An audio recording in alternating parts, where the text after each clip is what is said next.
Kisah Para Rasul pasal 20 ayat 1 sampai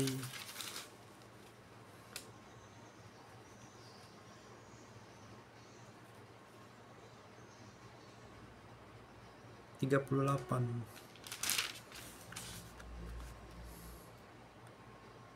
Dari perikop dari Makedonia ke Troas.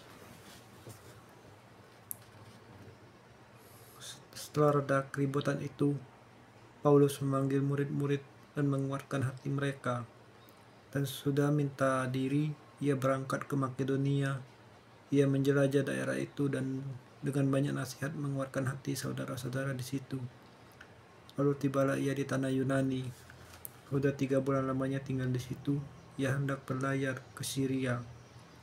Tapi pada waktu itu orang-orang Yahudi bermaksud membunuh dia. Karena itu ia memutuskan untuk kembali melalui Makedonia. Ia disertai oleh Sopater anak Pirus dari Berea, dan Aristarchus dan Secundus, keduanya dari Tesalonika, dan Gaius dari Derbe, dan Timotius, dan 2 orang dari Asia, yaitu Tychicus dan Trophimus. Mereka itu berangkat lebih dahulu dan menantikan kami di Troas. Tapi sudah hari raya roti tidak beragi, kami berlayar dari Filipi, dan 4 hari kemudian sampailah kami di Troas dan bertemu dengan mereka. Di situ kami tinggal 7 hari lamanya. Pada hari pertama dalam minggu itu, ketika kami berkumpul untuk memecah-mecahkan roti, Paulus berbicara dengan saudara-saudara di situ karena ia bermaksud untuk berangkat pada keesokan harinya. Pembicaraan itu berlangsung sampai tengah malam di ruang di atas di mana kami berkumpul. Dinyalakan banyak lampu. Seorang muda bernama Eutikus duduk di jendela. Karena Paulus amat lama berbicara, orang muda itu tidak dapat menahan kantuknya. Akhirnya ia tertidur lelap dan jatuh dari tingkat ketiga ke bawah. Ketika ia diangkat, orang itu sudah mati. Tapi Paulus turun ke bawah. Ia merebahkan diri ke atas orang muda itu, mendekapnya dan berkata, "Jangan ribut, sebab ia masih hidup." Setelah kembali ke ruang atas, Paulus memecah-mecahkan roti, lalu ia makan. Habis makan, masih lama lagi ia berbicara sampai fajar menyingsing. Kemudian ia berangkat. Sementara itu mereka mengantarkan orang muda itu hidup ke rumahnya, dan mereka semua merasa terhibur. Dari Troas ke Miletus, kami berangkat lebih dahulu ke kapal dan berlayar ke Asos dengan maksud untuk menjemput Paulus di situ, sesuai dengan pesannya, sebab ia sendiri mau berjalan kaki melalui darat. Ketika ia bertemu dengan kami di Asos, kami membawanya ke kapal, lalu melanjutkan pelayaran kami ke Metilene. Dari situ kami terus berlayar, dan pada keesokan harinya kami berhadapan dengan Pulau Kios. Pada hari berikutnya kami menuju Samos, dan sehari kemudian tibalah kami di Miletus. Paulus telah memutuskan untuk tidak singgah di Efesus supaya jangan habis waktunya di Asia, sebab ia buru-buru agar jika mungkin ia telah berada di Yerusalem pada hari Pentakosta.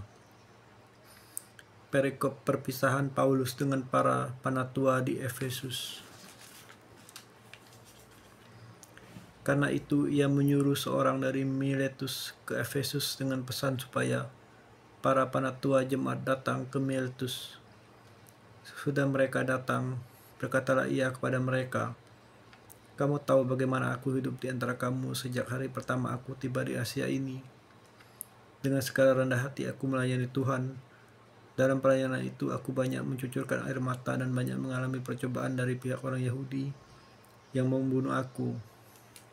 Sungguh pun demikian, aku tidak pernah melalaikan apa yang berguna bagi kamu.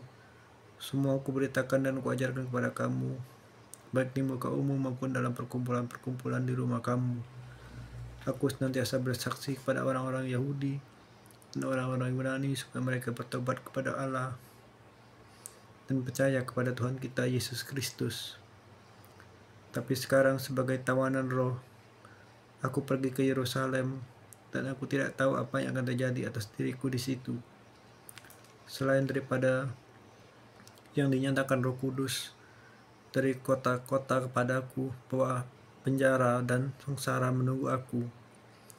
Tapi aku tidak menghiraukan nyawaku sedikit pun, asal saja aku dapat mencapai garis akhir dan menyelesaikan pelayanan yang ditugaskan oleh Tuhan Yesus kepadaku untuk memberi kesaksian tentang Injil kasih karunia Allah. Dan sekarang aku tahu bahwa kamu tidak akan melihat mukaku lagi, kamu sekalian yang telah kukunjungi untuk memberitakan kerajaan Allah.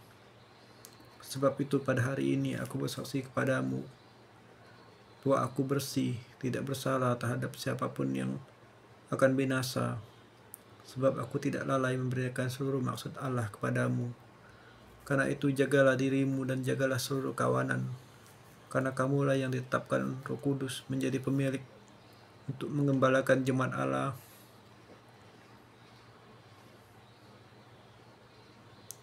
yang diperolehnya dengan darah anaknya sendiri. Aku tahu bahwa sudah aku pergi, serigala-serigala yang ganas akan masuk ke tengah-tengah kamu dan tidak akan menyayangkan kawanan itu. Bahkan dari antara kamu sendiri akan muncul beberapa orang yang dengan ajaran palsu mereka berusaha menarik murid-murid dari jalan yang benar supaya mengikut mereka. Sebab itu berjaga-jagalah, ingatlah bahwa aku 3 tahun lamanya, siang malam dengan tiada henti-hentinya menasihati kamu, masing-masing mencucurkan air mata.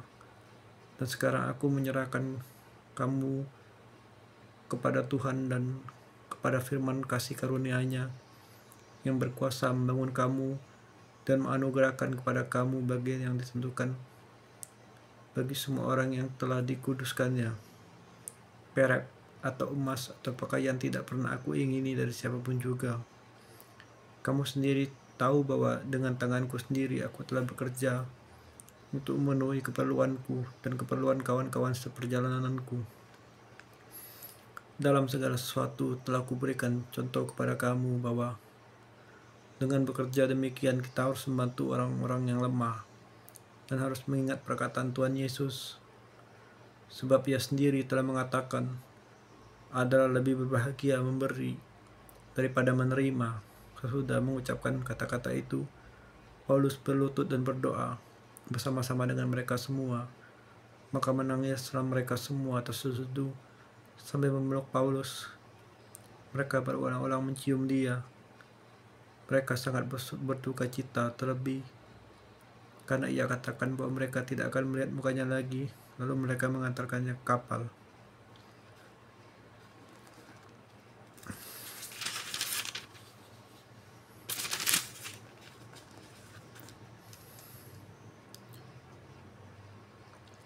Paulus di Tirus dan di Kaisarea. Sesudah perpisahan yang berat itu bertolaklah kami dan langsung belajar menuju Kos. Keesokan harinya sampailah kami di Rodos, dan dari situ kami ke Patara. Di Patara kami mendapat kapal yang hendak menyeberang ke Fenisia. Kami naik kapal itu lalu bertolak. Kemudian tapak Siprus di sebelah kiri, tapi kami melewatinya dan menuju ke Syria. Akhirnya tibalah kami di Tirus, sebab muatan kapal harus dibongkar di kota itu. Di situ kami mengunjungi murid-murid dan tinggal di situ 7 hari lamanya. Oleh bisikan roh, murid-murid itu menasihati Paulus supaya jangan ia pergi ke Yerusalem. Tapi setelah lewat waktunya, kami berangkat meneruskan perjalanan kami. Murid-murid semua dengan istri dan anak-anak mereka mengantar kami sampai keluar kota, dan tepi pantai kami berlutut dan berdoa. Sudah minta diri, kami naik kapal dan mereka pulang ke rumah. Dari Tirus kami tiba di Ptolemais dan di situ berakhirnya pelayaran kami. Kami memberi salam kepada saudara-saudara dan tinggal suatu hari di antara mereka. Pada keesokan harinya kami berangkat dari situ dan tiba di Kaisarea. Kami masuk ke rumah Filipus. pemberita Injil itu, yaitu dari ketujuh orang yang dipilih di Yerusalem, dan kami tinggal di rumahnya. Filipus mempunyai 4 anak darah yang beroleh kasih karunia bernubuat. Setelah beberapa hari kami tinggal di situ, datanglah dari Yudea seorang namanya Agabus.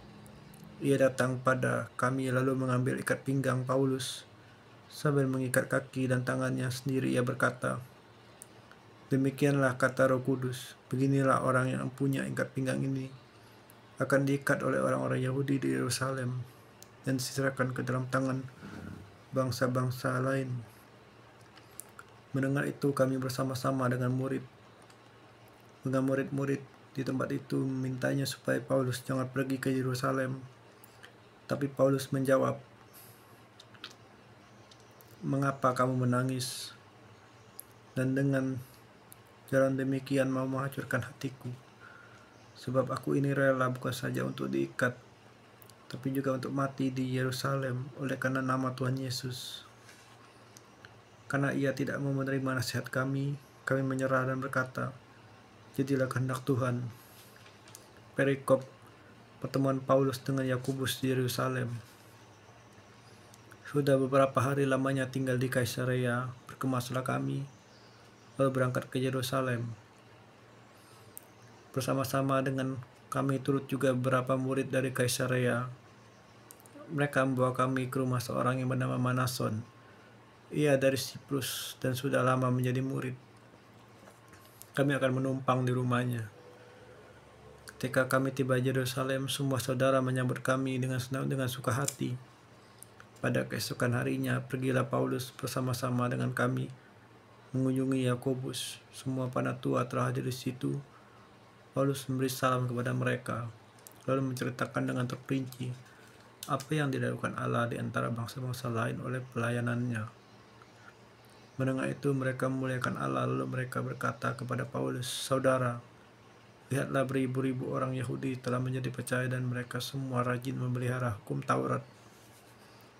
Tetapi mereka mendengar tentang engkau, bahwa engkau mengajar semua orang Yahudi yang tinggal di antara bangsa-bangsa lain untuk melepaskan hukum Musa.